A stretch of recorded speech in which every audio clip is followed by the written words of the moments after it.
7:38 on Tuesday morning on BBC Radio Berkshire. I'm Phil Mercer. let's hear from, 4 Filipino British families in Reading are taking to the running track this weekend, and their aim is to raise £3,000 for a cause which is really close to their heart. They're raising it for Tinig UK, which represents the voices of Filipinos across the UK.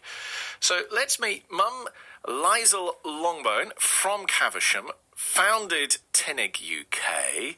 Morning, Liezel. Thank you for coming on. Phil. So you're going to be running with your family? Yes, I'm running with my family, and I'm running with 3 other families who live here in Reading. It is a fantastic idea.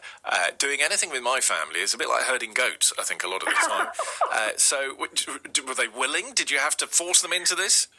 No, not really, Phil. So last year, it was my son and I who did the 3K mini marathon to raise, I think, £1,200 for Tinig UK. And then this year I thought, why don't I invite other Filipino British families who live in the area?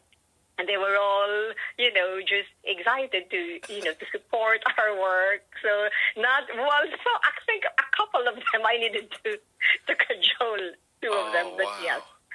Okay, just give us an idea of how many Filipinos we have in Reading. That is a very good question, Phil. So they asked me this last year as well, but it is difficult, really. We don't have an idea, but Reading is one of the areas where there's a big concentration of Filipinos across the UK. So London is where majority of us are, obviously, because of employment opportunities. Loads of hospitals in London have, 500 nurses, Wow. I would say, to be honest.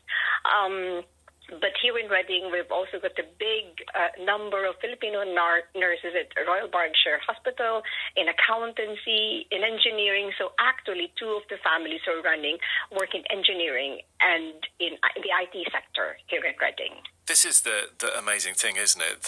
So you have come here as a community over the years to help us and to support us, especially through healthcare. And I wonder, how is it for you? How do you feel living here in Reading? It's because it's a long way from home. Yeah, it is difficult to leave your country. Obviously, you leave your family, you leave the culture, food and everything. But I think the good thing about the Filipino community is that we always find ways to come together. But obviously, we know that we are part of a broader, British community. So while we form the here in Berkshire, we have the Berkshire Filipino British Association, who's also one of the beneficiaries of our fundraising. But at the same time, we also make sure that, we are a productive part of the community. So I think we do our best to, how would I put it, to work where we are. We need to support ourselves and our families back home, but at the same time, we do need to feel a sense of community with other Filipinos. Talk me through Tinig UK then. So what kind of things are you doing? So Tinig UK is a non-profit media and advocacy organization. So it's a social enterprise. We're registered as a community interest company.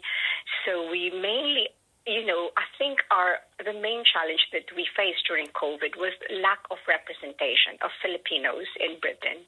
And that's the reason why I founded it. And so we managed to bring out the stories of Filipinos and how we were being affected by COVID.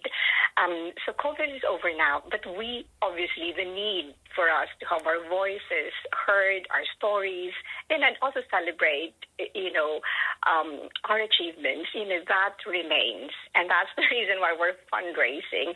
So the last event we did was actually an online briefing about the latest policy changes or the potential policy changes in immigration. So we did that 2 weeks ago. It was an online briefing, and there were, at least 100 people who signed up. We brought in, Filipino nurses, 2 solicitors to talk about the potential impact of the immigration changes to our community. Yeah, Liezel, can I just very quickly ask you about that and how that makes you feel? When you hear people like Keir Starmer, the Prime Minister, talking about trying to control migration, how do you feel? Yes, so when I moved here in the UK as a student, I was doing my PhD at that time, and it was about multiculturalism, multicultural Britain. And what I've noticed is, and I think it's the same sentiment that many of us, in that briefing said, is that I think immigrants are often the target for when, politicians want to score points from voters, or when things seem unsettled in the UK. So we were quite disappointed by the Labour's policy changes. We were very frustrated about the language that the Prime Minister, used during his major speech. And I think this is the reason why we need to speak up, really, to to educate everyone that we contribute a lot. Visa fees are quite expensive. We don't have access to public funds because we are we are immigrants. So yes, disappointed, but at the same time, for our community during the briefing, we are preparing ourselves for these changes. Getting ready for it. Liezel, thank you so much for coming on. Good luck with the run, and I hope it goes really well. So you're doing the Green Park 3K, which is coming up this weekend, with her, together with her family, and also 3 other Filipino families from here as well. And if you're going to be taking part in the run, I hope that all goes well for you as well. Phil Mercer at breakfast. BBC.